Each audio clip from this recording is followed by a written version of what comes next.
Halo, apa kabar? Perkenalkan, namaku Panca Sakti.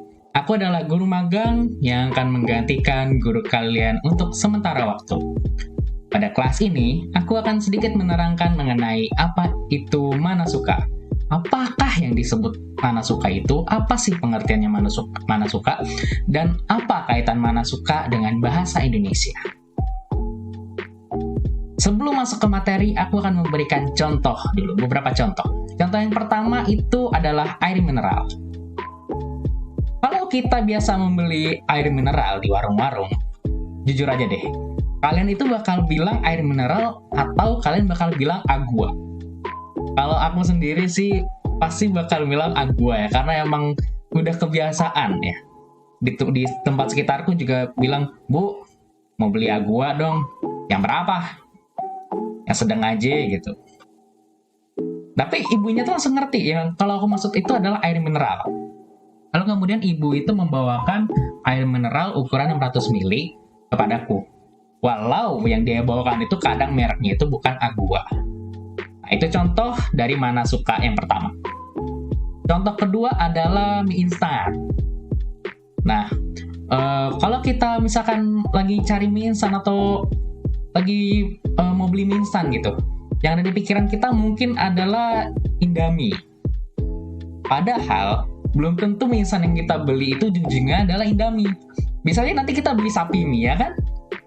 Nah itu juga termasuk Manasuka, di mana Indomie itu sudah melekat dengan mie instan sehingga ketika kita memikirkan mie instan, ingin membeli mie instan, itu kita langsung terpikirkan oleh Indomie gitu.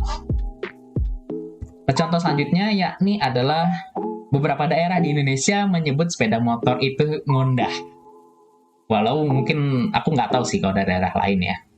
Mungkin ada yang nyebutnya Kausuka, mungkin ada juga yang nyebutnya Shizuku, ada yang nyebutnya ya maaf.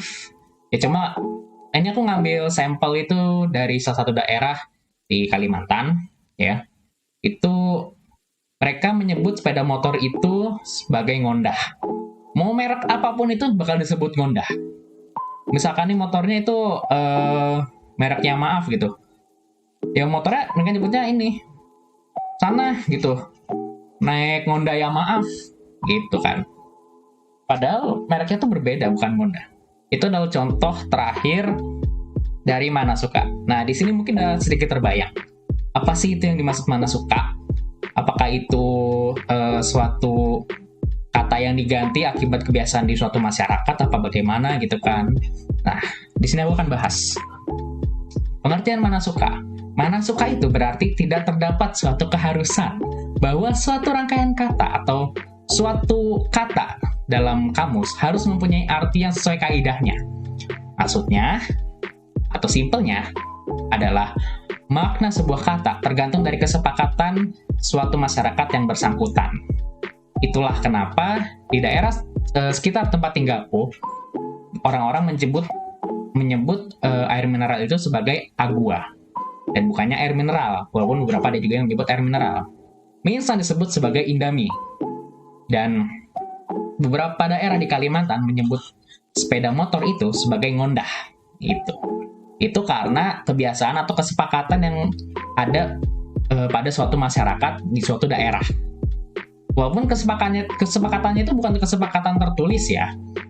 Kalau misalkan kalian membayangkan kesepakatan tertulis yang wah ini harus sebutnya nih Agua, Indomie, ngondah, enggak. Kesepakatannya tuh lebih kayak ya karena terjadi berulang-ulang terus menerus sekian lama akhirnya terjadi kebiasaan seperti itu. Lalu selanjutnya kaitan Manasuka dengan bahasa. Bahasa itu bersifat arbitrer atau berubah-ubah tergantung tempat bahasa tersebut digunakan. Bahasa juga berubah tergantung zaman. Ya. Jadi bahasa itu memang selalu berubah-ubah. Dia sifatnya tuh arbitrer. Sifat bahasa ini mendorong terjadinya Manasuka pada suatu wilayah. Jadi, sifat bahasa ini itu membuat atau mendorong Manasuka dapat terjadi di suatu wilayah. Jadi kalau misalkan kalian membayangkan, oh bahasa itu harus baku di mana-mana, tidak. Bisa saja nanti suatu saat misalkan dompet mungkin disebutnya bakal dompet kulit itu bakal disebutnya Levi's gitu kan. Atau HP dari Tiongkok itu bakal disebut nanti Xiaomi, walaupun mereknya tuh entah apa gitu kan. Itu bisa terjadi itu karena bahasa itu bersifat arbitrer, sehingga mana suka itu bisa terjadi sewaktu-waktu, bisa terjadi kapan saja. Masuknya sebuah merek ke suatu wilayah tersebut, sehingga merek tersebut melekat pada suatu barang. Sama seperti saat kita ke restoran, kita pesan agua, walau yang dimaksud ialah air mineral. Bahkan meskipun mereka tidak punya air mineral merek Agua, mereka akan tetap membawakan air mineral merek lain, dan jarang sekali ada yang mempermasalahkannya. Ini adalah efek dari merek itu sendiri yang menjadi kebiasaan bagi kita ketika menyebut barang tersebut.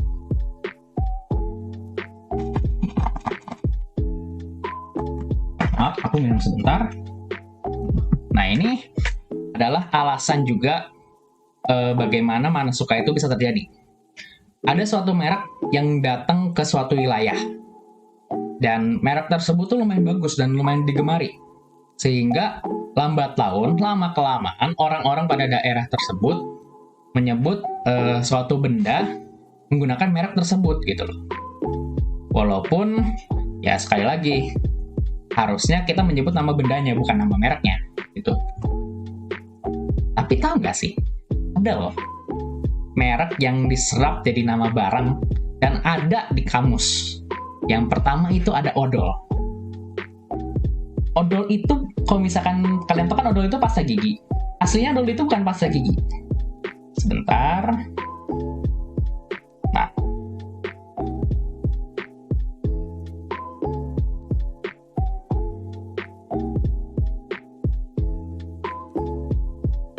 Nah, ini dia.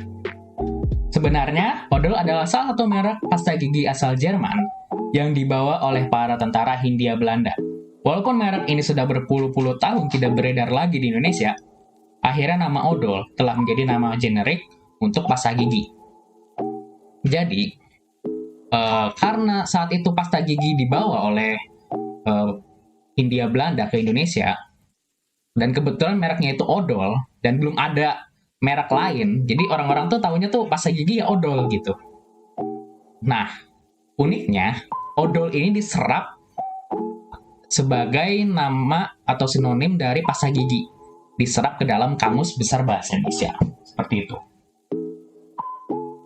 Kemudian, contoh selanjutnya ada Pampers atau popok sekali pakai.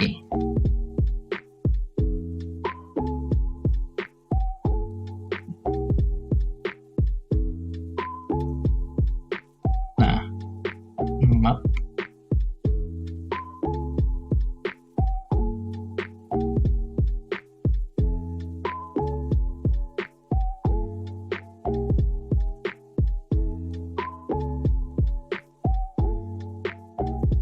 Nah, Pampers sendiri aslinya adalah sebuah nama merek produk bayi dan balita asal Amerika Serikat.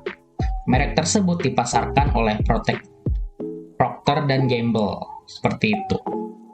Jadi ya mungkin pada suatu saat ada yang membawa popok sekali pakai bermerek Pampers dibawa ke Indonesia, akhirnya lambat laun terus dipakai, orang-orang tahu ya Pampers gitu, padahal bisa popok sekali pakai, dan akhirnya diserap ke dalam kamus.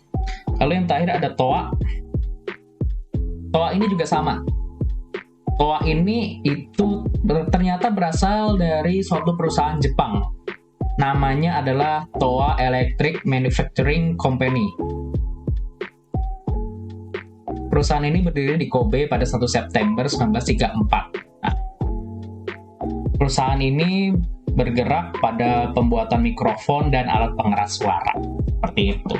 Cuma yang kita tahu kan ya, Toa mah alat pengeras suara gitu kan. Bisa ada di mana aja, bisa ada di stasiun, bisa ada di bandara, bisa ada di masjid, bisa ada di gereja. Ya dimanapun lah yang membutuhkan alat pengeras suara, orang tahunya itu adalah Toa. Padahal ya alat pengeras suara biasa gitu menyebutnya. Dan itu pun juga sudah diserap dan masuk ke kamus. Ya segitu saja untuk pertemuan kali ini. Kurang lebihnya mohon maaf.